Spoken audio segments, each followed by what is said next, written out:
வாழ்க்கை இருக்கு இல்லையா, அது ரொம்ப சின்ன நீர் குமிழி மாதிரி. சோப்பு போடும் போது அந்த ஒரு குமிழி போகும் இல்லையா, பபிள்ஸ் இந்த குழந்தைங்க விடும்போது. சோப்பு போடுறதெல்லாம் நம்ம சொல்ல முடியாது, யார் சோப்பு போட்டுட்டு இருக்கிறான், எல்லாம் வாஷிங் மிஷின் தானே போடுது. அந்த நீர் குமிழி எவ்வளவு தூரம் போகும்னு அதுக்கு தெரியாது, அதுக்கு எவ்வளவு ஆயுள்னு தெரியாது. அது போய்கிட்டே இருக்கும், டப்புன்னு உடஞ்சி போச்சுன்னா முடிஞ்சு போச்சு. அது மாதிரி தான் மனிதனுடைய வாழ்க்கை. இந்த குறுகிய வாழ்க்கைக்குள் இந்த உலகத்தின் அத்தனை உண்மைகளையும், ஏற்றத்தாழ்வுகளையும், நல்லது கெட்டதுகளையும், நீதி அநீதிகளையும் ஒரு மனிதன் எப்படிங்க கற்றுக்கொள்ள முடியும்? அதற்கு நமக்கு வழிகாட்டுவதுதான் புத்தகம் என்கின்ற அற்புதம் என்பதை நாம் புரிந்து கொள்ள வேண்டும். இந்த புத்தகம் நமக்கு பல ஆயுள்களை தருகிறது, பல பிறவிகளை தருகிறது. நான் நினைச்சு பார்ப்பேன், இந்த புத்தகங்களுக்கு ஆயுள் சந்தா கட்டுங்க அப்படின்னு சொல்லுவாங்க இல்லையா, இது யாருடைய ஆயுளுக்கு சந்தா? புத்தகத்தை வாங்குறவங்களுடைய ஆயுளா, அந்த புத்தகத்தை வெளியிடுகிறவர்களுடைய ஆயுளா, இல்லை புத்தகத்தின் ஆயுளா? புத்தகத்தை வாங்குகிறவருடைய ஆயுளும் ஒரு நாள் முடிந்து போகும், விற்பனை செய்கிறவரின் ஆயுளும் முடிந்து போகும். ஆனால் புத்தகம் மட்டும் நீண்ட நாள் வாழும் என்றால் அதுதான் புத்தகத்தின் ஆயுள், அழிக்க முடியாது. அதனால புத்தகத்தின் மூலமாக நாம் வாழ முடியும், புத்தகத்தின் மூலமாக நாம் இந்த வாழ்க்கையை கற்றுக்கொள்ள முடியும், பல பிறவிகளை நாம் பார்க்க முடியும் என்றால் அதற்கு நமக்கு ஒரு வழிகாட்டியாக இருப்பதுதான் இந்த புத்தகங்கள். ஏன்னா எழுத்து அப்படிங்கிறதுக்கு அப்படி ஒரு அழகான வல்லமை இருக்கிறது. போன வருஷம் நம்ம சுதந்திர தினம் வந்தது இல்லையா, அதை ஒட்டி நினைக்கிறேன் இந்து தமிழ்ல மருதன் அப்படிங்கிறவர் ஒரு கட்டுரை எழுதியிருந்தார். நடுப்பக்கத்துல ஒரு கட்டுரை, இந்திய பெருங்கனவு அப்படிங்கிற தலைப்புல ஒரு கட்டுரை. அந்த கட்டுரை எனக்கு ரொம்ப ஒரு ஆச்சரியத்தை தந்தது. ஒரு எழுத்துக்கு இவ்வளவு பெரிய வல்லமை இருக்கிறதா, ஒரு எழுத்துக்கு இவ்வளவு பெரிய ஆற்றல் இருக்கிறதா, இந்தியா அப்படிங்கிறது இவ்வளவு ஒரு அழகான தேசமா அப்படிங்கிறத அந்த ஒரு சின்ன கட்டுரை வாயிலாக என்னால் உணர்ந்து கொள்ள முடிந்தது. அவர் அந்த கட்டுரையை எப்படி தொடங்குறார், இந்தியா என்பது என்ன, இந்தியர்கள் என்பவர் யார், இந்தியா பழமை வாய்ந்ததா புதுமை நிறைந்ததா, இந்தியா எப்படிப்பட்டது அப்படின்னு ஆரம்பிக்கிறார். இப்போ உங்களுக்கெல்லாம் ஒரு கொஸ்டின் வரும், இந்தியாவை விடு, இப்போ இது தமிழ்நாடா இல்லை தமிழகமாங்கிறதே ஒரு பெரிய கேள்விக்குறியில் இருக்கு, நீங்கள் அதுக்குள்ளே இந்தியாவுக்கு கிளம்பி போயிட்டீங்க அப்படின்னு சொல்கிறீங்க. இதுக்கெல்லாம் நம்ம ஒன்றும் டென்ஷனே ஆகக்கூடாது. இப்போ நம்ம ஒரு சொந்த வீட்டில் இருக்கிறோம், நம்ம தாத்தாவுக்கு தாத்தா பாட்டனுக்கு பாட்டனும் கட்ட வீட்டில் இருக்கிறோம். திடீர்னு யாரோ ஒருத்தர் இது உங்கள் வீடு கிடையாது, இந்த வீட்டுக்கு வேற பேருன்னு சொல்கிறாருன்னு வைங்க, நம்ம என்ன செய்வோம், அப்படி உட்காருங்க சாமி அப்படின்னு சொல்லிட்டு பீரோவை எடுத்து ஒரு உயில் இருக்கும் இல்லையா, சொத்து பத்திரம், அதை எடுத்துகிட்டு காமிப்போம். பாருங்க, எங்கள் பாட்டனுக்கு பாட்டேன், பாட்டனுக்கு அப்பேன், பாட்டேன், எங்கள் அப்பேன், நான் எல்லாம் இதில் தான் இருக்கும், அதுக்கு ஆதாரம் இந்த உயிலில் இருக்குன்னு காட்டுவோம் இல்லையா. அதே மாதிரி காமிக்கிறதுக்கு நம்ம பாரதி பாட்டன் அழகா ஒரு பாட்டு எழுதி வச்சான். இது தமிழ்நாடா தமிழகமா அப்படிங்கிற கேள்விக்கு கல்வி சிறந்த, சினிமா பாட்டுக்கு தான் பதில் சொல்வீங்களா, கல்வி சிறந்த தமிழ்நாடு, புகழ் கம்பன் பிறந்த தமிழ்நாடு, வள்ளுவன் தன்னை உலகினுக்கே தந்து வான் புகழ் கொண்ட தமிழ்நாடு, நெஞ்சை அள்ளும் சிலப்பதிகாரம் என்றோர் மணியாரம் படைத்த தமிழ்நாடு. சொல்லி முடிஞ்சு போச்சு. பாரதி தெளிவா சொல்லிட்டான், இங்கதான் வள்ளுவன் 2000 வருஷத்துக்கு முன்னாடி ஒருத்தன் பிறந்தான், அப்பயும் இது தமிழ்நாடு தான். அதுக்கப்புறம் இளங்கோன்னு ஒருத்தன் பிறந்தான், சிலப்பதிகாரம்னு ஒன்று எழுதுனான், எங்க பாட்டனுக்கு அடுத்து வந்தவன், அவனும் பிறந்த தமிழ்நாடு. அப்புறம் கம்பன்னு எங்காலும் ஒருத்தன் வந்தான், பெரிய கொம்பன், 10,000 பாட்டு அப்படி சர்வசாதாரணமா எழுதிட்டு போவான், அவனும் பிறந்தான், அதுக்கு பேரும் தமிழ்நாடு. நானும் இதில் தான் வாழ்ந்து கொண்டிருக்கிறேன், இதற்கு பெயர் தமிழ்நாடு என்று பாரதி நமக்கு உயில் எழுதி வைத்து விட்டு போயிருக்கிறார். அதனால யாராவது ஏதாவது கேள்வி கேட்டால் உடனே பதட்டம் ஆகக்கூடாது, டென்ஷன் ஆகக்கூடாது, அதை எடுத்து காட்டணும், சொல்லணும், குணமா சொல்லணும், அவ்வளவுதான். யாரையும் கோவப்படுத்தக்கூடாது, அது நம்ம பண்பாடே கிடையாது. யார்ட்டையும் எதையும் குணமாக சொல்லுகிற பண்பாடு நம்முடைய தமிழர்களுக்கே உரித்தானது. ஒன்றும் இல்லை, ஒருத்தர் கடைக்கு மனைவி அழைச்சிட்டு போயிருக்கிறார், ஜவுளி கடைக்கு. மனைவி வழக்கம் போல ஒரு 50-100 சேலையை பார்த்துட்டு ஒரு சேலை எடுத்தங்க, இது நல்லா இருக்கான்னு பாருங்க அப்படின்னு வேற செக்ஷனுக்கு போயிட்டாங்க. இவர் கேட்குறாரு அந்த விற்பனையாளர்கிட்ட, இது எவ்வளோங்க இந்த சேலை, இந்த புடவை எவ்வளவு? 20,000 ரூபா அப்படின்னு இருக்காரு. ஹத்தாடி அப்படின்னு இருக்காரு. கொஞ்ச நேரம் கழிச்சு அவங்க மனைவி இந்த புடவை வேண்டாம் அப்படின்னு போட்டுட்டு வேற புடவையை கொடுத்து இதுக்கு பணம் கட்டிட்டு வாங்கன்ட்டாங்க. இவர் கேட்கிறார், இந்த புடவை எவ்வளவுப்பான்? அவர் சொல்லியிருக்கார் 2 ஆத்தாடி. அப்ப என்ன அர்த்தம்? 40,000. எதையும் குணமா சொல்லணும், அவங்களுக்கு புரியுற ஒரு லாங்குவேஜ்ல சொன்னோன்னு வைங்களேன், அவங்க அதை பத்தி பதட்டப்படவே மாட்டாங்க. ஒன்றும் இல்லை, கணவர் மனைவி வளவலன்னு பேசிக்கிட்டே இருக்காங்களா, ஒன்றும் வாய மூடு அப்படிலாம் சொல்லக்கூடாது. நீ அமைதியா இருக்கும்போது எவ்வளோ அழகா இருக்க தெரியுமா அப்படின்னு சொல்லி பாருங்க, அவங்க அமைதியா இருப்பாங்க. நாங்கள் ஒருத்தர் அனுபவிச்சிருக்கிறார், வாழ்க்கையை வெறுத்து போய் முன்வரிசையில இருந்து ஒருத்தர் உட்கார்ந்துருக்காருன்னா எந்த அளவுக்கு அனுபவிச்சிருப்பார். அக்கா உங்களுக்கு பாயிண்ட் இல்லாம இல்லை, வீட்டுக்காரரோட ஒரு சண்டை வரும்போது உங்கள் வீட்டில் பாதி பேர் முட்டாள்கள் அப்படின்லாம் சொல்லக்கூடாது. உங்கள் குடும்பத்தில் பாதி பேர் புத்திசாலிகள் அப்படின்னு சொல்லிட்டிங்கன்னா தேங்க்யூ அப்படின்ட்டு அவர் போயிடுவார். ஆனால் நம்ம சொல்ல வந்ததே சொன்னது மாதிரி ஆயிடுச்சு. இப்போ எதையும் அவங்களுக்கு புரிகிற மாதிரி இனிமையாக சொல்லணும். இதுதான் வாழ்க்கையின் வெற்றிக்கு பெரிய அடிப்படை. சுவாமி விவேகானந்தர் ஒரு சொற்பொழிவு மாநாட்டுக்காக போயிருக்கிறார். ஒரு வகுப்புல சேர்ந்து கலந்துகிட்டு இருந்திருக்கிறார். அவர் கொஞ்சம் கூட பிடிக்காத ஒரு வெள்ளைக்கார பேராசிரியர் இருந்திருக்கிறார். இவரை பார்த்தாலே அவருக்கு அப்படி ஒரு வெறுப்பு, எரிச்சல், காண்டு. ஒரு நாள் தற்செயலா காலை உணவு சாப்பிடும்போது 2 பேரும் எதுக்கு உட்கார்ற மாதிரி சூழல் அமைஞ்சிருச்சு. எதுக்க மேசையில உட்கார்ந்துருக்குறாங்க. உடனே அந்த வெள்ளைக்கார பேராசிரியர் சொல்லியிருக்கார், ஒரே மேஜையில் பன்றியும் பறவையும் உணவு அருந்த முடியாது அப்படின்னு இருக்கார். உடனே விவேகானந்தர் சொல்லியிருக்கிறார், கவலைப்படாதீர்கள், நான் பறந்து விடுவேன் அப்படின்ட்டார். என்ன அர்த்தம்? நான் பறவை போயிருவேன், நீ இங்கே உட்காந்துரு, நீ என்னது அந்த வார்த்தையை அவர் சொல்லல, ஆனால் அது நீதான். அப்போ நம்ம சொல்லுகிற வார்த்தையின் மூலமாக கூட நம்முடைய கருத்தை அங்கே நிலைநிறுத்த முடியும் என்று நமக்கு முன்னால் வாழ்ந்தவர்கள் கற்றுக் கொடுத்திருக்கிறார்கள்.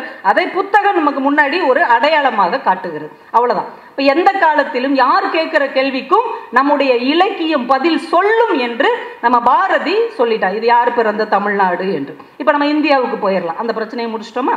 இந்தியாவுக்கு போயிடலாம். இந்தியா அந்த கட்டுரையில மருதன் அப்படிங்கிறவர் எழுதுறாரு, அலகாபாத் இருக்கு இல்லையா, அலகாபாத்தில் ஒரு பெரிய தூண் இருக்கு, அலகாபாத் தூண் அப்படின்னு. இந்தியாவின் நினைவு சின்னங்கள்ல அதுவும் ஒன்று. 35 அடி உயரம், 35 அடி சுற்றளவு கொண்ட ஒரு பெரிய கல்பாறையிலான ஒரு தூண். அந்த தூண்ல முதல்ல கிமு 3ஆம் நூற்றாண்டு, நல்லா கவனிங்க, கிமு 3ஆம் நூற்றாண்டுல அசோக சக்கரவர்த்தி தன்னை பற்றி, தன்னுடைய கருத்துக்களை பற்றி அதுல பதிவு செய்கிறார். என்ன பதிவு செய்கிறார் அப்படின்னா, எல்லா மக்களும் என்னுடைய குழந்தைகள், எல்லாரும் இந்த உலகத்துல மகிழ்ச்சியா வாழணும், பறவைகள், விலங்கினங்கள், எல்லா உயிரினங்களும் மகிழ்ச்சியா வாழணும் பதிவு பண்ணிட்டார் அந்த அலகாபாத் தூண்ல, கிமு 3ஆம் நூற்றாண்டு. அதுக்கப்புறம் காலங்கள் ஓடுகிறது. ஒரு 600 வருஷம் கழிச்சு, 6 நூற்றாண்டுகள் கழித்து சமுத்திரகுப்தர் அப்படிங்கிற மன்னர் அதே எழுத்துக்கு கொஞ்சம் இடம் விட்டு அவர் ஒரு பதிவு செய்கிறார். என்ன அப்படின்னா, அவர் என்னென்ன போர்ல கலந்துகிட்டார், அவர் எப்படியெல்லாம் சண்டையில ஜெயிச்சார், அவருடைய வீர பிரதாபங்களை எல்லாம் அவருடைய அரசவை கவிஞராக இருக்கக்கூடிய ஹரிசேனர் அப்படிங்கிறவர் பதிவு செய்கிறார். இது 600 வருஷம் கழிச்சு முடிச்சா. அதற்கப்புறம் ஒரு 12 நூற்றாண்டு ஓடுது.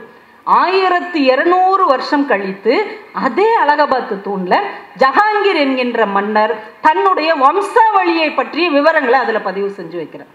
ஒரே தூண்ல கிமு 3ஆம் நூற்றாண்டுல ஒருத்தர், அதுக்கப்புறம் 600 வருஷம் கழிச்சு ஒருத்தர், அதற்கு பின்னால் 1200 வருஷம் கழிச்சு இந்தியாவை ஆண்ட 3 மன்னர்கள் எழுதிய வாசகங்கள் அதில் பதிவு செய்யப்பட்டிருக்கிறது. ஒரே வரியில சொல்லணும்னா, அசோகர் எழுதுனது அவதார், எல்லா உயிரினமும் நல்லா இருக்கணும் அப்படின்னு. சமுத்திரகுப்தர் எழுதுனது துணிவு, தன்னுடைய வீர பிரதாபங்கள் எல்லாம் அதுல பதிவு பண்ணியிருக்கார். ஜஹாங்கீர் எழுதுனது வாரிசு, தன்னுடைய வம்சாவளியை பத்திலாம் அவர் பதிவு செஞ்சிருக்கிறார். இதுல நம்ம ஆச்சரியமான விஷயம் என்ன அப்படின்னா, வெவ்வேறு நூற்றாண்டு, ஒருத்தரை சந்திக்க வாய்ப்பே இல்லாத, அறிமுகமே இல்லாத 3 மன்னர்கள், 3 விதமான மொழிகள்.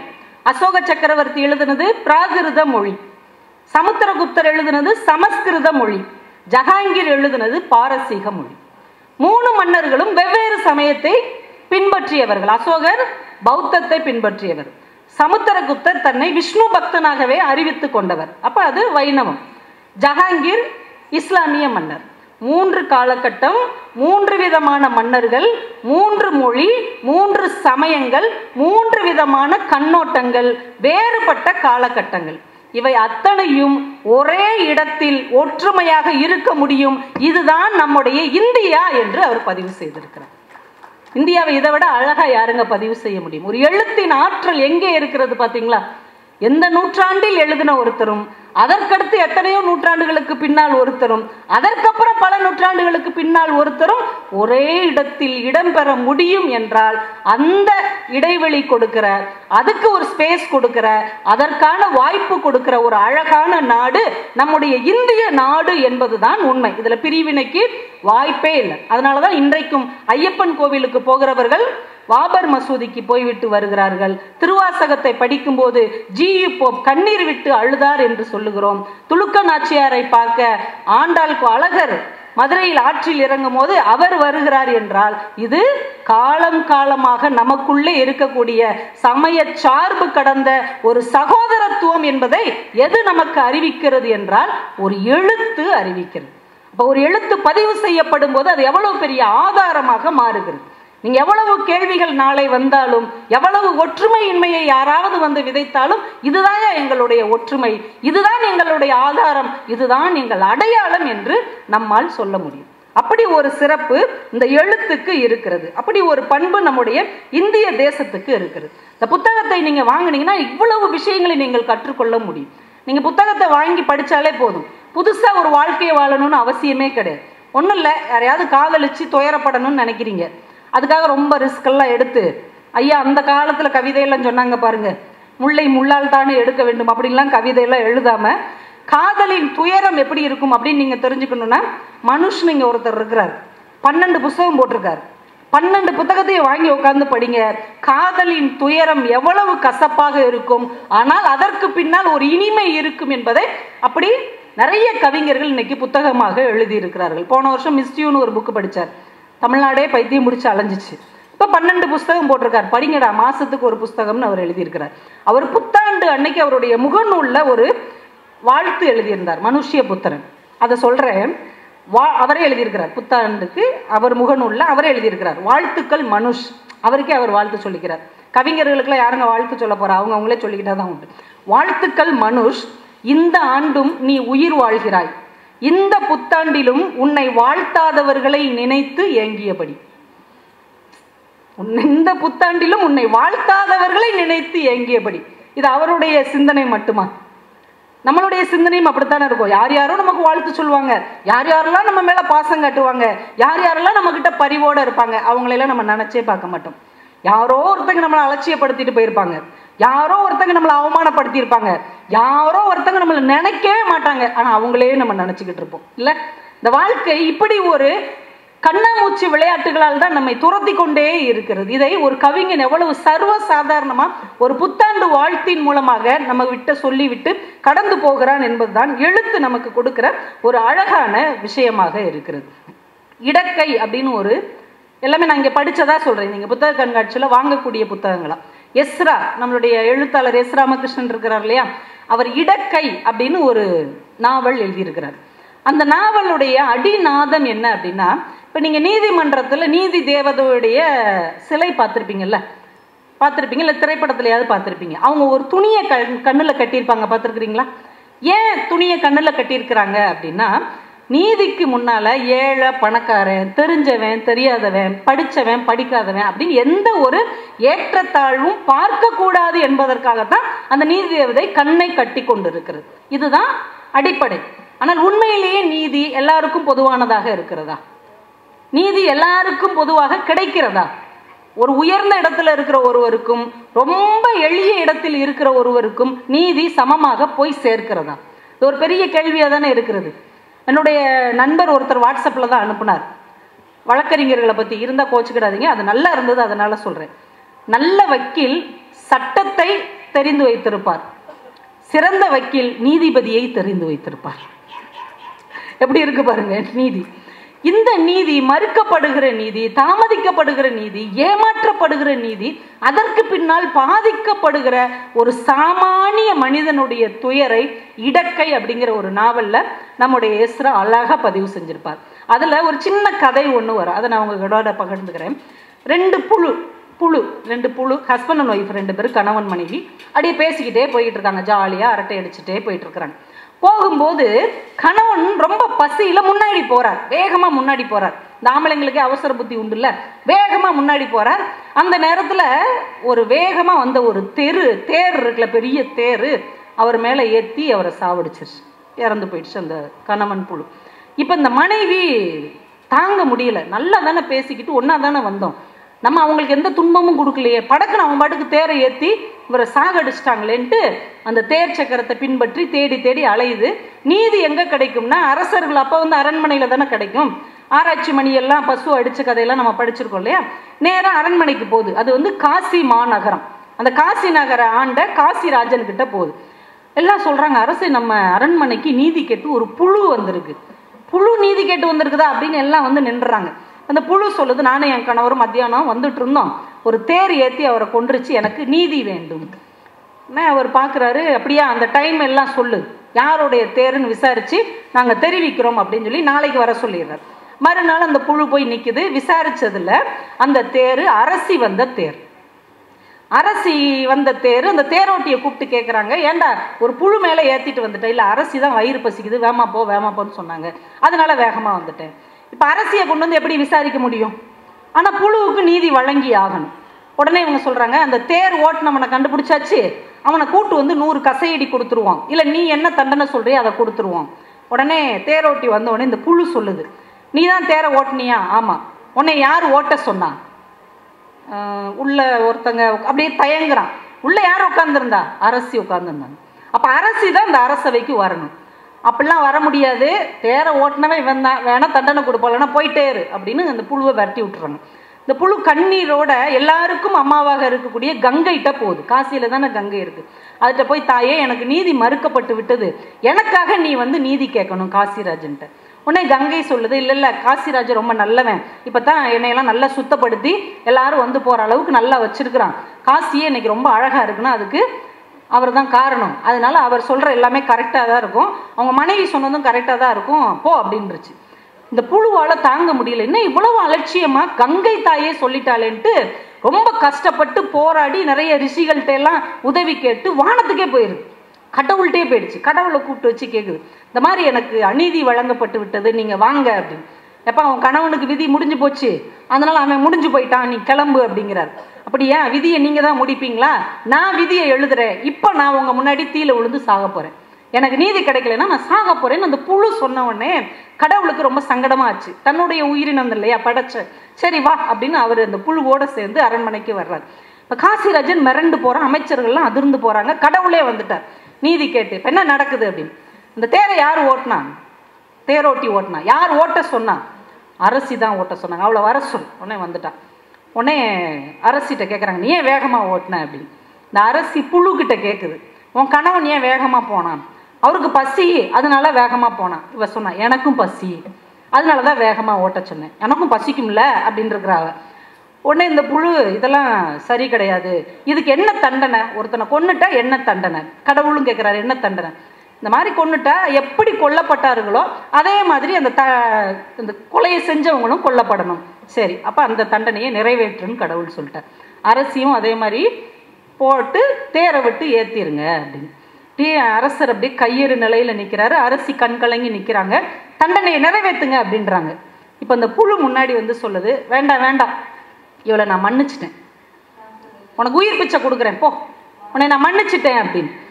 எல்லாரும் ஆச்சரியமா பார்க்குறாங்க. புழு சொல்லுது, எந்த உயிரினமாக இருந்தாலும் நீதி மறுக்கப்படக்கூடாது என்பது இந்த மண்ணில் நிலை பெற வேண்டும், அதற்காகத்தான் இவ்வளவு நான் போராடினேன்.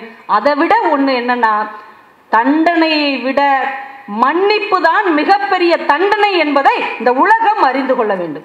இந்த அரசி ஒவ்வொரு நாளும் உயிர் வாழும்போது இந்த புழு நமக்கு கொடுத்த பிச்சை இந்த வாழ்க்கையை நம்ம நினைக்கணும் இல்லையா? அற்ப புழுவாக இருந்தாலும் அரசியாக இருந்தாலும் நீதி ஒன்றாக இருக்க வேண்டும் என்று இந்த உலக மக்கள் புரிந்து கொள்ள வேண்டும் என்பதற்காகத்தான் இவ்வளவு நான் போராடினேன், அவளை நான் மன்னித்து விடுகிறேன்னு சொல்லிட்டு புழு போயிடுச்சான்.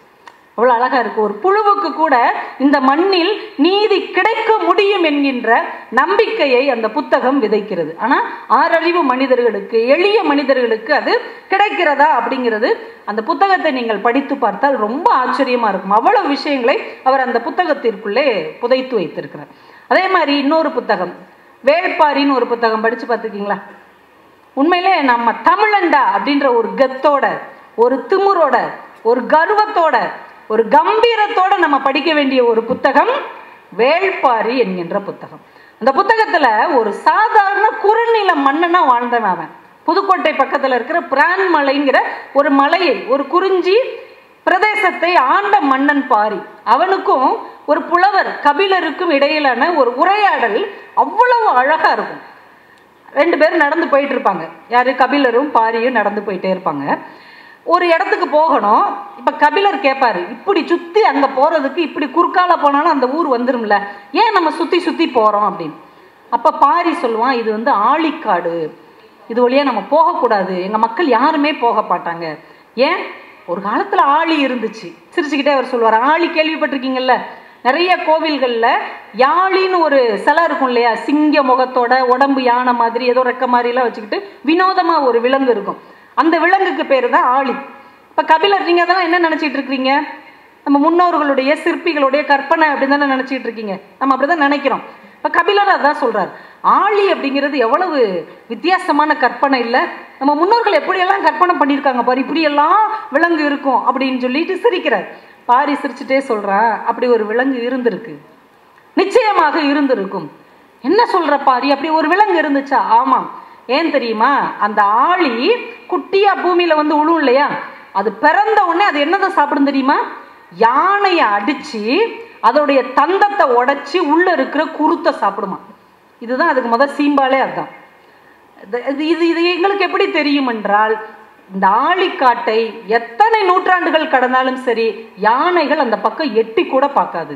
உங்களுக்கு தெரியும், யானை என்பது அதிக நினைவாற்றல் கொண்ட ஒரு விலங்கு. அந்த ஆழிக்காட்டுக்குள்ள ஒரு யானையும் போனதே இல்லை. அதனால உறுதியாக சொல்லுகிறேன், ஆழி என்று ஒரு மிருகம் இருந்திருக்கிறது. அடுத்து கபிலர் சொல்றாரு, சரி இருந்திருக்குங்கிறத கூட நான் நம்புறேன், அது கூட ஒரு பெரிய ஆச்சரியம் இல்லை. ஆனால் அவ்வளோ பெரிய விலங்கு, அவ்வளோ பெரிய ஆற்றல் மிக்க விலங்கு அழிஞ்சு போயிருச்சு அப்படிங்கிறது ஒரு பெரிய ஆச்சரியம் தானே. இப்போ சின்ன சின்ன உயிரினங்கள் அழிஞ்சு போகுது, தொலைஞ்சு போகுது, காணாமல் போகுதுன்னா அதில் அதிசயம் இல்லை. ஆனால் அவ்வளவு பெரிய ஆழிங்கிற ஒரு மிருகம் அழிஞ்சு போச்சுன்னா அது ஆச்சரியம் தானே அப்படிங்கிறார். அதுக்கு பாரி பதில் சொல்றா, அது அழிஞ்சு போனதுல எங்களுக்கு பெரிய ஆச்சரியமே இல்லை. ஏன் அப்படி சொல்ற? இயற்கையை அழிக்கிற எந்த ஒரு உயிரினத்தையும் இயற்கை விட்டு வைக்காது, அதனால ஆழி அழிஞ்சு போனதுல எங்களுக்கு அதிசயமே இல்லை. அதுக்கடுத்து ஒரு வார்த்தை சொல்லுவான். பாரி சொன்னதாக வெங்கடேசன் அவர்கள் எழுதியிருப்பார்கள், ஒரு விதையை கூட நடாத ஒருவன் எந்த ஒரு மரத்தின் கிளையையும் முறிப்பதற்கு தகுதியற்றவன். நம்ம எவ்வளோ மரங்களை உடைக்கிறோம், வீடு முழுக்க டேபிள், சேரு, ஜன்னல், கதவு எல்லாமே மரம் தான். ஆனால் யாராவது ஒரு மரத்தை நட்டு வளர்த்து காப்பாற்றி இருக்கிறோமா? ஒரு விதை கூட நடாதவனுக்கு ஒரு மரத்தின் கிளையை முறிப்பதற்கு எந்த தகுதியும் கிடையாது. அப்படிப்பட்ட உயிரினங்களை இயற்கை அழித்தே தீரும் என்று அவன் உறுதியா சொல்றான். சமீபத்தில் அந்த கிரேட்டா தன்பர்க்குங்கிற ஒரு பொண்ணு ஐநா சபையின் உலக தலைவர்களிடம் கேள்வி கேட்டா இல்லையா, அந்த கேள்விக்கு எத்தனையோ நூற்றாண்டுகளுக்கு முன்னால் தமிழகத்திலிருந்து பல கேள்விகள் எழுந்திருக்கிறது. இந்த இயற்கையை, இந்த உயிரினங்களை, சுற்றுச்சூழலை காப்பாற்ற வேண்டிய அவசியத்தை எந்த நூற்றாண்டிலேயோ முதலில் பதித்தது எங்களுடைய தமிழ் சான்றோர்கள் என்பதற்கு நம்ம காலர் தூக்கி விட்டு கௌரவப்பட்டு கொள்ளலாம். இந்த வேள்பாரிங்கிற புத்தகத்தில் நம்ம தமிழர்களுடைய வாழ்க்கையை அவ்வளவு அழகாக பதிவு செய்திருப்பார். நம்ம எப்படிப்பட்ட மனிதர்கள் எல்லாம் இந்த மண் பார்த்து இருக்கிறது. நீங்க யோசிச்சு பாருங்க, சாப்பாடு இலவசமா போடுறோன்னு எங்கெங்க சொல்லுவாங்க? சத்திரத்துல சொல்லுவாங்க, சாவடியில சொல்லுவாங்க, கல்யாண மண்டபத்தில் கூட போடுவாங்க, நம்ம மொய் வாங்கிடுவாங்க. எங்கேயாவது ஹோட்டலில் இலவசமாக சாப்பாடு போடுவாங்களா? ஹோட்டலுங்கிறதே சாப்பாடை விற்கிற ஒரு இடம் தானே, அங்கே போய் இலவசமாக சாப்பாடு போடுவாங்களா? அப்படி ஒருத்தர் போட்டிருக்காருன்னா அவங்களால நம்ப முடியுதா? திருவனந்தபுரத்தில் 1960, 70, 80கள் வரைக்கும் பெத்தேல் சாஹிபு கடைன்னு ஒரு கடை இருந்திருக்கு, சோத்து கடை. அவர் அன்லிமிட்டெட் அசைவ சாப்பாடு தான், யார் போனாலும் சாப்பாடு சாப்பிட்டுட்டு பில்லு எப்படி கொடுப்பாங்க தெரியுமா? ஒரு சின்ன தட்டி வச்சு இப்படி மறைச்சிருப்பாங்க. நம்ம ஓட்டு போடுறதுக்கு போகிறோம்ல, அது மாதிரி ஒரு சின்ன தட்டியை வச்சு மறைச்சிருப்பாங்க. உள்ள தகரத்தில் ஒரு உண்டியல், ஒரு தகர டப்பா. நீங்கள் உங்கள் கையில் இருந்து 5 ரூபா போட்டாலும் சரிதான், 50 ரூபா போட்டாலும் சரிதான், அதுக்குள்ளேருந்து 5 ரூபா எடுத்துக்கிட்டாலும் சரிதான், இல்லை ஒன்றுமே போடாட்டாலும் சரிதான். அவர் பார்க்க போகிறதும் இல்லை, யாரும் அதை பற்றி கேட்க போவதும் இல்லை. இப்படி ஒரு கடை நம்ம இந்தியாவில் கேரளாவில் பெத்தேல் சாஹிபு அப்படிங்கிற ஒரு இஸ்லாமிய சகோதரர் வச்சு நடத்தி இருக்கிறார். 30 ஆண்டுகள் அதை நடத்தி இருக்கிறார். இப்பயும் அந்த கடை இருக்குது, வேற பேரில் அவங்க பிள்ளைகள் நடத்துகிறாங்க, பணம் வாங்கிட்டு தான் நடத்துகிறாங்க. ஆனால் இப்படி ஒரு கடையை உங்களால் நினச்சி பார்க்க முடியுதா? விருந்தோம்பல் என்பதை, அடுத்த உயிர்களுக்கு உணவு கொடுப்பதையே அறமாக சொல்லுகிற ஒரு மொழி நம்முடைய மொழி, ஒரு தேசம் நம்முடைய தேசம் என்றால், வர்றவங்களுக்கெல்லாம் சாப்பாடு கொடுத்துட்டு நீ என்ன பில்லு கொடுத்தாலும் அதை நான் ஏற்றுக்கொள்ளுகிறேன் என்று ஒரு மனிதர் இந்த மண்ணில் வாழ்ந்திருக்கிறார் என்று சோத்து கணக்கு அப்படிங்கிற ஒரு கதையில ஜெயமோகன் பதிவு செய்கிறார். அந்த கதை இடம்பெற்ற புத்தகம் அறம் அப்படின்னு ஒரு புத்தகம். நீங்கள் அவருடைய எந்த புத்தகம் படித்தாலும் படிக்காட்டாலும் அறம் அப்படிங்கிற புத்தகத்தை படிங்க. இந்த மண்ணில் அறத்தோடு மனிதர்கள் எப்படியெல்லாம் வாழ்ந்தார்கள் அப்படிங்கிற உயிருள்ள சாட்சி அந்த புத்தகம். அதில் இருக்கிற எல்லா கதையுமே நடந்த உண்மை சம்பவங்கள். படிக்க படிக்க நம்ம மனசுக்குள்ள இருந்து ஒரு அறம் அப்படியே ஊறி வரும். இப்படியெல்லாம் இருந்திருக்காங்க நம்ம முன்னோர்கள், நம்மளால ஏன் அப்படி இருக்க முடியல? அன்னைக்கு யாருக்கும் வசதி இல்லை, யாருக்கும் பணம் இல்லை, யார்கிட்டையும் பெரிய சொத்து இல்லை, ஆனால் எல்லாத்தையும் கொடுத்துருக்குறாங்க. ஆனால் நம்மக்கிட்ட வசதி இருக்குது, பணம் இருக்குது, சொத்து இருக்குது, ஆனால் அவங்க அளவில் பாதி கூட நம்மளால ஏன் செய்ய முடியலை அப்படிங்கிற ஒரு ஒற்றை கேள்வியாவது நமக்குள்ளே எழும். அதற்காகவாவது அந்த புத்தகத்தை நீங்கள் கண்டிப்பாக வாங்கி படிக்க வேண்டும். ஏன்னா நம்ம வாழ்க்கையில் பிள்ளைகளுக்கு என்னத்தை கற்றுக் கொடுக்குறோம்? வெற்றியை தான் கற்றுக் கொடுக்குறோம். இந்த மோட்டிவேஷனல் ஸ்பீச்சுன்னு சொல்லி நம்ம நடத்துகிறோம் பாருங்க, அந்த புத்தகங்கள், பேச்சு, ஸ்கூலு, காலேஜ் எல்லா இடத்துலையும் ஒன்று தான். நீ ஜெயிக்கணும் ஜெயிக்கணும் ஜெயிக்கணும், நீ வெற்றி அடையணும், நீ சொத்து சேர்க்கணும், நீ நகை சேர்க்கணும், நீ கார் வாங்கணும், பங்களா வாங்கணும், உன் சொந்தக்காரங்களை எல்லாம் விட பணக்காரன் ஆகணும், எல்லாரும் உன்னைய பார்த்து ஆச்சரியப்படணும், அதுதான் வெற்றி. அவன் தான் வெற்றியாளர். இதைத்தானே சொல்லி சொல்லி சொல்லி பிள்ளைகளை வளர்க்குறோம். வெற்றினா சொத்து சேர்க்கிறதா, கார் வாங்குறதா, நகை நட்டு வாங்குறதா? அது வெற்றி இல்லைங்க. மனிதர்களை சேர்த்து வைப்பதுதான் வெற்றி என்று இந்த மண்ணின் அறம் சொல்லுகிறார். எத்தனை மனிதர்களை நம்ம பிள்ளைகள் சேர்த்து வைத்திருக்கிறார்கள், எவ்வளவு அறிவை சேர்த்து வச்சிருக்கிறாங்க, ஆனால் எத்தனை ஆட்களை சேர்த்து வைத்திருக்கிறார்கள்? வெற்றி என்பது இமயத்தை தொடுவதோ சிகரங்களை தொடுவதோ இல்லை, சக மனிதனுடைய இதயத்தை தொடுவதாங்க வெற்றி. அது நம்ம யாருக்காவது கற்றுக் கொடுத்துருக்குறோமா? அப்படிப்பட்ட வெற்றி தான் நிலைத்து நிற்கக்கூடிய வெற்றி. மற்ற எல்லா வெற்றியும் அழிந்து போகக்கூடிய ஒரு வெற்றி. இங்கே ஒரு ரெண்டு சம்பவம் வரலாற்றிலே நடந்தது, அது புத்தகத்தில் பதிவாக இருக்கிறது. நடந்த சம்பவம், தரமான சம்பவம்னு சொல்லுவாங்கல்ல, ரெண்டு சம்பவம். நான் அதை மட்டும் சொல்லிட்டு நான் நிறைய செய்கிறேன், உங்கள் டைம் எல்லாம் நான் நிறைய எடுக்க மாட்டேன். வெற்றிகரமான தோல்வி அப்படின்னு ஒன்று இருக்குது, மோசமான வெற்றின்னு ஒன்று இருக்குது. மிக மிக மோசமான வெற்றி அப்படின்னு ஒன்று இருக்குது, மகத்தான உன்னதமான தோல்வின்னு ஒன்று இருக்குது. அதை ரெண்டு மட்டும் நான் உங்களுக்கு சொல்கிறேன். 1993 ஆப்பிரிக்கா நாட்டில் ஜோஹன்ஸ்பர்க் அப்படின்னு ஒரு அழகான நாட்டில் கெவின் கார்ட்டர் அப்படின்னு ஒரு புகைப்பட கலைஞர் இருந்தார்.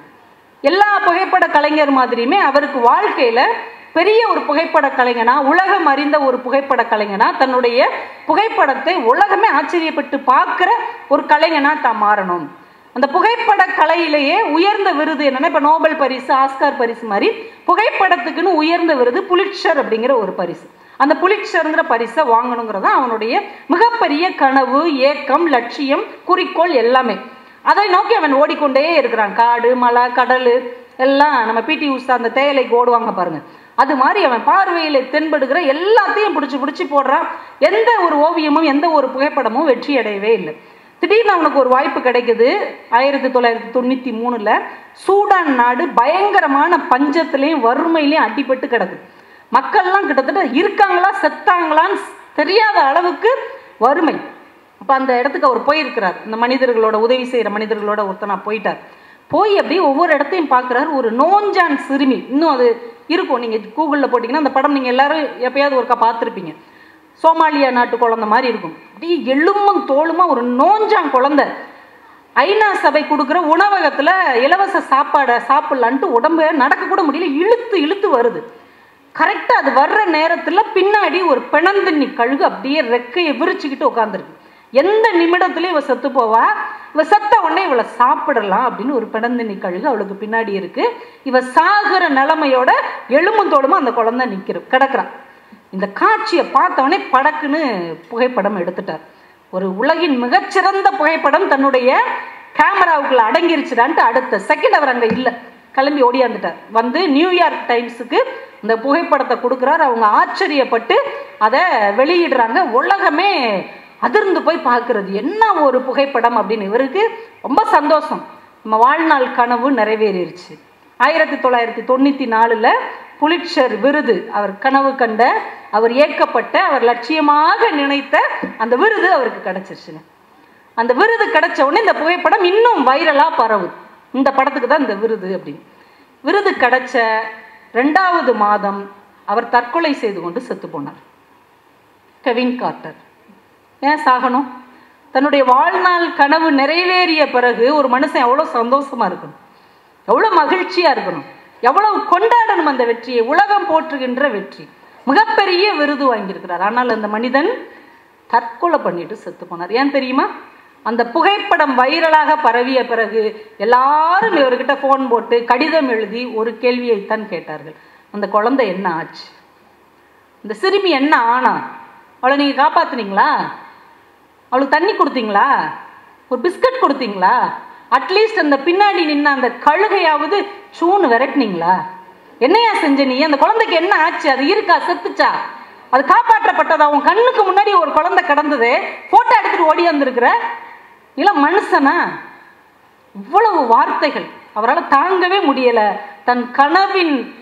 தன் கனவு நிஜமாகிவிட்டது, ஆனால் அவர் வாழ்க்கை தோற்றுவிட்டது. ஒரு புகைப்பட கலைஞனாக அவர் வெற்றி பெற்று விட்டார், ஆனால் ஒரு மனிதனாக அவர் அந்த இடத்தில் தோற்று போய்விட்டார். அந்த மன உளைச்சல் தாங்காம நொந்து போய் தற்கொலை செய்து கொண்டார். இப்ப வாழ்க்கையில வெற்றி என்பது விருதுகளை பெறுவது மட்டுமல்ல, மனிதர்களை நேசிப்பதுதான் உண்மையான வெற்றி என்பதை நம்ம அடுத்த தலைமுறைக்கு கற்றுக் கொடுக்க வேண்டும். யாரை வேணாலும் அடிச்சுட்டு மிதிச்சுட்டு கொன்னுட்டு ஜெயிச்சுட்டு வான்னு சொல்லவே கூடாது. மற்றவங்களுக்காக நீ கொஞ்சம் இழந்தாலும் பரவாயில்லை, அந்த இழப்பு கூட ஒரு வெற்றி தான். அப்படிதான் நம்ம சொல்லிக் கொடுத்து வளர்க்க வேண்டும். அதுதான் உண்மையான வெற்றியாக இருக்க முடியும். மாவீரன் நெப்போலியன் நம்ம வரலாற்றுல படிக்கிறோம் இல்லையா? மாவீரன் நெப்போலியன் நிறைய நாடுகளை ஜெயிச்சான். அப்படி ஒரு நாட்டை ஜெயிக்கும் போது அவன் கைப்பற்றின நாட்டை சேர்ந்த ஒரு இளைஞன் தப்பிச்சு ஓட பார்த்திருக்கான். அப்படி தப்பிச்சு ஓடுறது அன்னைக்கு பெரும் குற்றம். அவனை பிடிச்சி மரண தண்டனைக்கு ஆளாக்கணும்னு அவனை கொண்டு வந்து நிப்பாட்டிட்டாங்க. அந்த இராணுவ கூட்டம் நடந்துகிட்டு இருக்குது, தண்டனைக்கான கூட்டம். அந்த இளைஞனுடைய அம்மா வர்றாங்க. நீங்க எவ்வளவு பெரிய அரசன், என் மகனை மன்னிச்சு விடக்கூடாதா, அவன் ஒரு இளைஞன், இன்னும் கல்யாணம் ஆகாதவன், தெரியாம ஓடிட்டான், நீங்க அவனை மன்னிச்சு விட்டுருங்க. நான் அவன் சொல்றான், அவன் செஞ்சது மரண தண்டனைக்கு உரிய குற்றம் உங்களுக்கு தெரியும் தானே? தெரியும்பா, ஆனா எங்க குடும்பத்துல அவன் ஒருத்தன் தான் வாரிசு, அவனுக்காக எங்க குடும்பத்துக்காக அவனை மன்னிச்சு விடக்கூடாதா? நெப்போலியன் சொல்றான், மன்னிக்கிற தகுதி கூட அவனுக்கு கிடையாது, மன்னிக்கப்படுவதற்கான தகுதி கூட அவனுக்கு கிடையாது, கருணை காட்டுவதற்கான தகுதி கூட அவனுக்கு கிடையாது அப்படிங்கிறார். அந்த அம்மா ஒரு பதில் சொல்லியிருக்காங்க, கருணை என்பது காட்டப்படுகிறவனின் தகுதியை பொறுத்ததல்ல, காட்டுகிறவனின் தகுதியை பொறுத்தது. நீ கருணை காட்டுகிற தகுதிக்கு உள்ளவன் தானே அப்படின்னு இருக்காங்க. இவருக்கு அந்த வார்த்தை எப்படி மனசுல போய் உறுத்திருச்சு. அப்படி சொல்றீங்களோ, என்னுடைய கருணையை நான் இங்க காட்டணுமோ, சரிம்மா அவன் நான் விடுதலை பண்ணிடுறேன்னு பண்ணிட்டான். இன்றைக்கு வரைக்கும் நெப்போலியனை போலவே இந்த உலகத்தை ஜெயிக்க நினைத்த தைமூர், செங்கிஸ்கான் மாதிரி எத்தனையோ கொடூர அரசர்கள் ஒவ்வொரு ராஜ்யத்தை உருவாக்குனாங்க. எல்லா ராஜ்யமும் அழிஞ்சு போச்சு, அவர்களுடைய சுவடு இல்லாமல் போனது. ஆனால் நெப்போலியன் உருவாக்கிய பிரான்ஸ் தேசம் இன்னும் வாழுகிறது என்றால் அதற்கு பின்னால் அவன் விட்டு சென்ற மனிதநேய சுவடுகளும் ஒரு காரணமாக இருக்கலாம். அப்ப வாழ்க்கையில எது நிலைத்து நிற்கும்? மனித நேயத்தோடு நீங்கள் எதை சேர்த்து வைக்கிறீர்களோ, சக மனிதன் மீதான அக்கறையோடு எதை நீங்கள் பாதுகாத்து வைக்கிறீர்களோ அது மட்டும்தான் நிலைத்து நிற்குமே தவிர, மற்றவங்களை அழிச்சு ஏமாத்தி கொள்ளையடிச்சு சேர்க்கிற எதுவும் நிலைக்காது என்பதைத்தான் இந்த வரலாறு நமக்கு கற்றுக் கொடுத்து கொண்டே இருக்கிறது. உன்னதமான தோல்வி அப்படின்னு ஒண்ணு சொன்னேன் இல்லையா, அதை நம்ம சொல்லணும்ல. மோசமான வெற்றியை பார்த்துட்டோம், உன்னதமான மகத்தான உலகமே கொண்டாடக்கூடிய ஒரு தோல்வி இருக்கு. கேள்விப்பட்டிருக்கிறீங்களா? இப்போ ஒரு ஓட்டப்பந்தயம் நடக்குதுங்க, ஒலிம்பிக் ஓட்டப்பந்தயம்னு வச்சுக்கோமே. ஒரு ஒலிம்பிக்ல ஓட்டப்பந்தயம் நடக்குது. யாரு ஜெயிக்கிறவங்க இல்லைன்னா ஜெயிச்சவங்கன்னு நீங்க யாரை சொல்வீங்க? முதல்ல ஓடி வந்தவங்க, ரெண்டாவது ஓடி வந்தவங்க, மூணாவது ஓடி வந்தவங்க. இந்த 3 பேர் தானே நம்மளுடைய பார்வையில் வெற்றி பெற்றவர்கள், ஜெயிச்சவங்க, சாதனையாளர்கள். அதுக்கு பின்னாடி விரட்டிட்டு வந்தவங்களை யாரையாவது நம்ம இவன் தான் என் சாதனையாளர், இவன் தான் கொண்டாடப்படக்கூடியவன் அப்படின்னு யாராவது சொல்லுவோமா? அவங்க பாடு விரட்டிட்டே வந்துட்டு அவங்க வாழ்க்கை அப்படியே போயிடும். அவங்களாம் தோல்வி அடைந்தவர்கள், தோற்று போனவர்கள், இந்த சமூகத்தால் ஒதுக்கப்பட்டவர்கள். இதுதானே நம்ம காலங்காலமா வெற்றிக்கும் தோல்விக்கும் ஆன அடையாளம். ஆனா குவார் மாரியல் அப்படின்னு ஒரு இளைஞன், இதுவும் சூடான் நாட்டு கதை தான். சூடானுக்கும் தெற்கு சூடானுக்கும் கடுமையான சண்டை. தெற்கு சூடான் தங்களுக்கு சுதந்திரம் வேணும்னு சூடானோட சண்டை போட்டுட்டு இருக்காங்க. அப்ப நிறைய ஒரு போர் அப்படின்னாலே மக்கள் பாதிக்கப்படுவாங்க இல்லையா, பயங்கரமான பாதிப்பு நடந்துகிட்டு இருக்குது. இந்த தெற்கு சூடானை சேர்ந்த குவார் மரியல் அப்படிங்கிற ஒரு இளைஞன், ஒரு 24-25 வயது இளைஞன் குடும்பத்துல அவனுடைய 7 சகோதரர்களையும் அந்த சூடான் நாட்டு இராணுவம் கொண்டுறாங்க, குடும்பத்தையும் அழிச்சிடுறாங்க. இவன் மட்டும் தப்பி பழச்சி அமெரிக்கால அகதியா வந்து சேர்ந்துடுறான். சின்ன பையனா இருக்கும் போதே அகதியா வந்து சேர்ந்துடுறான். 12 வருஷம் அமெரிக்கால அவனுக்கு வசிப்பிட உரிமை கிடைக்குது, குடியுரிமை கிடைக்கல, சிட்டிசன்ஷிப் கிடைக்கல. வசிப்பிட உரிமை, நீங்கள் வாழ்ந்துக்கலாம், ஒரு அகதியாக நீங்கள் வாழ்ந்துக்கலாம், உனக்கான வாய்ப்புகள் இருக்குன்னு அவங்க சேர்த்துக்கிட்டாங்க. குடியுரிமை, பிறப்பிட உரிமை அவனுக்கு கிடைக்கல. 12 வருஷமா அங்கே தான் இருக்கான். அவன் ஒரு மாரத்தான் வீரன், ரொம்ப சிறப்பான ஒரு வேகமான ஓட்டக்காரன். இப்படிப்பட்ட சூழ்நிலையில் 2002 லண்டனில் ஒரு ஒலிம்பிக் ஓட்டப்பந்தயம் நடக்குது. இவன் 12 வருஷமா நல்லா ப்ராக்டிஸ் பண்ணியிருக்கான், அமெரிக்காவில் வாழ்கிறான், குடும்பத்தை எல்லாம் சூடான் போரில் இறந்துட்டான். இப்போ லண்டனில் ஒலிம்பிக் நடக்குது. இவன் அப்ளை பண்ணுறான். இந்த ஒலிம்பிக்கில் கலந்துக்கிறதுக்கு முன்னாடி ஒரு நுழைவு தேர்வு மாதிரி வைப்பாங்க. அதிலே அவன் ஓடி தகுதிக்கு தேர்வு பட்டுட்டான். அப்போ ஒலிம்பிக் போட்டியில் அவன் கலந்துக்கலாம். இப்போ ஃபார்ம் ஃபில் பண்ணுவாங்க இல்லையா, நீ எந்த நாடு, எந்த கொடியோட ஓட போகிற பார்க்குறான். அமெரிக்கா இவனுக்கு குடியுரிமை தரலை.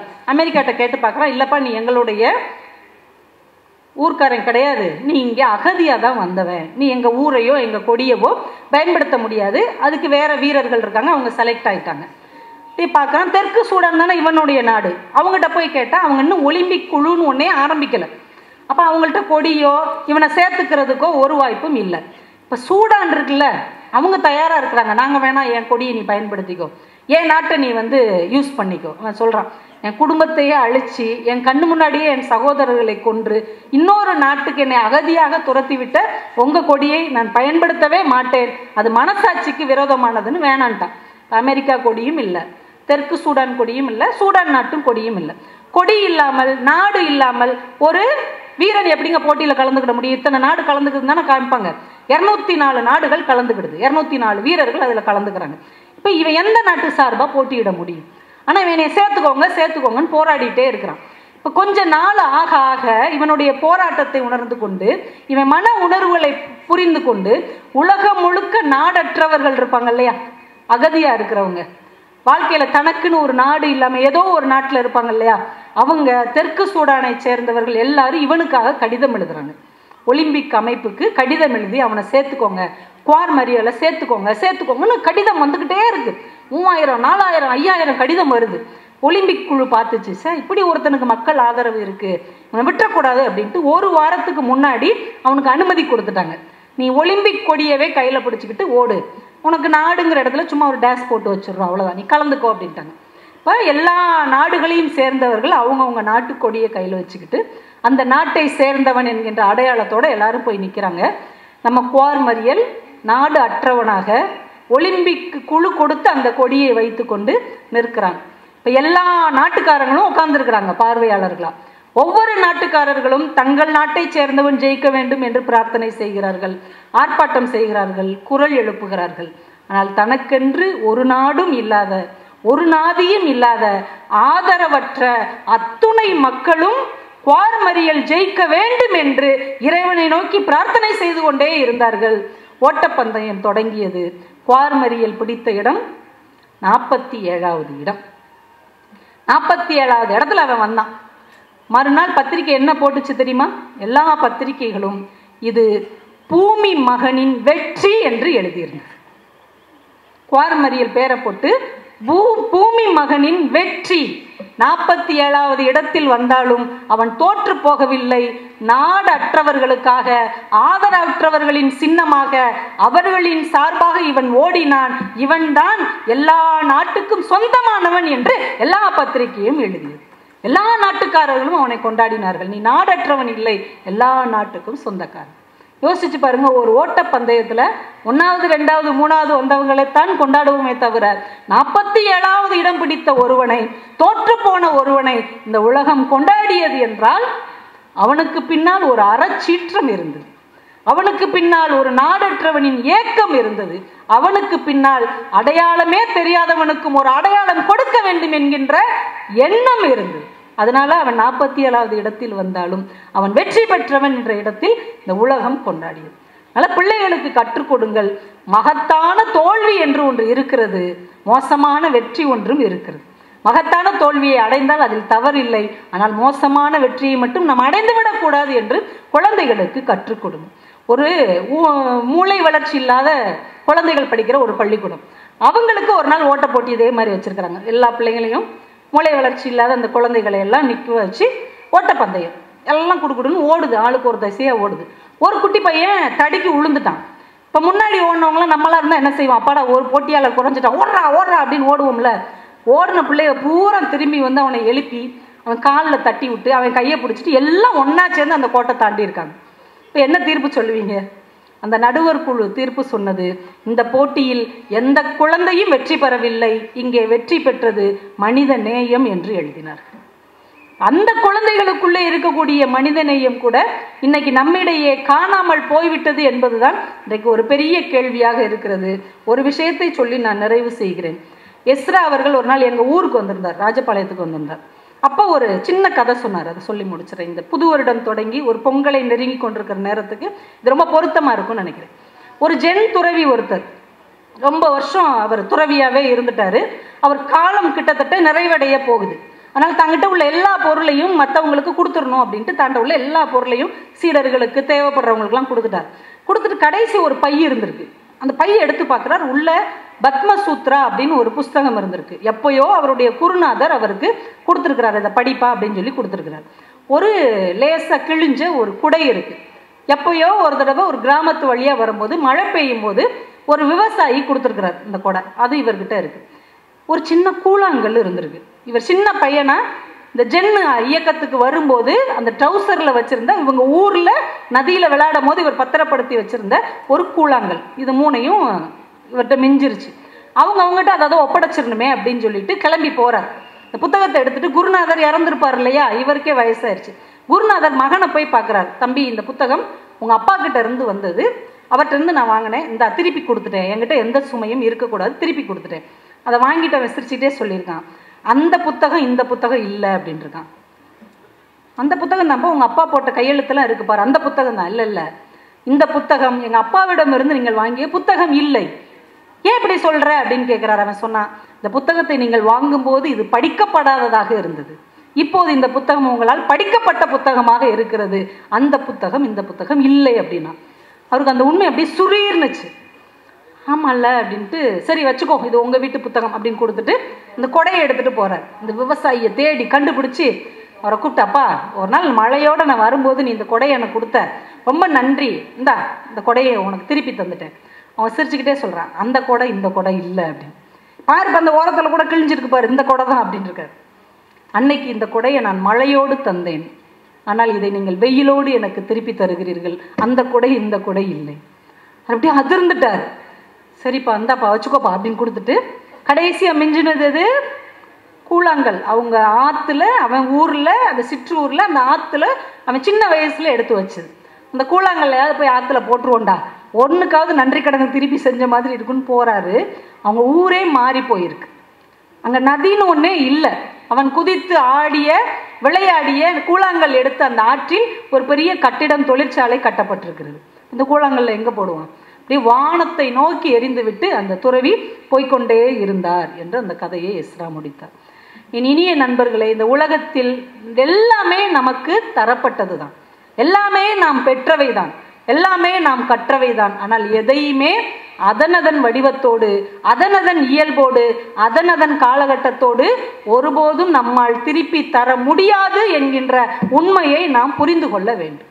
நம்ம அம்மா கிட்ட இருந்து வாங்கின உதவி, நம்ம அப்பா கிட்ட இருந்து வாங்கின அறிவு, நம்ம சகோதரர்கள்ட்ட நண்பர்கள்ட்ட இருந்து கிடைத்த அன்பு, அந்த காலகட்டத்தில் கிடைத்த எதையும் இன்றைக்கு நீங்கள் சம்பாதித்து வைத்திருக்கிற பணத்தை கொண்டு ஒருபோதும் திருப்பி தர முடியாது என்பதை உணர்ந்து விட்டால், நமக்கு தரப்பட்ட ஒன்றை இன்னொருவருக்கு தருவதன் மூலமாக, நமக்கு கிடைத்த ஒன்றை இன்னொருவருக்கு கடத்துவதன் மூலமாக, நாம் கற்றுக்கொண்டதை பெற்றுக்கொண்டதை இன்னொருவருக்கு தருவதின் மூலமாக மட்டும்தான் நாம் அதை நிறைவு செய்ய முடியும் என்று சொல்லி, வெற்றி என்பது பெற்றுக்கொள்வதற்கு, தோல்வி என்பது கற்றுக்கொள்வதற்கு என்று சொல்லி இவ்வளவு அருமையான ஒரு வாய்ப்பை தந்த, அமைதியாக இருந்து கேட்ட உங்கள் அத்துணை பேருக்கும் புத்தாண்டு பொங்கல் நல்வாழ்த்துக்களை தெரிவித்து, பப்பாசி அமைப்புக்கு நன்றி தெரிவித்து விடைபெறுகிறேன். நன்றி, வணக்கம். இந்த தகவல் உங்களுக்கு பிடிச்சிருந்தா லைக் பண்ணுங்க, உங்க ஃப்ரெண்ட்ஸுக்கு ஷேர் பண்ணுங்க, மறக்காம எங்க சேனலுக்கு சப்ஸ்கிரைப் பண்ணுங்க.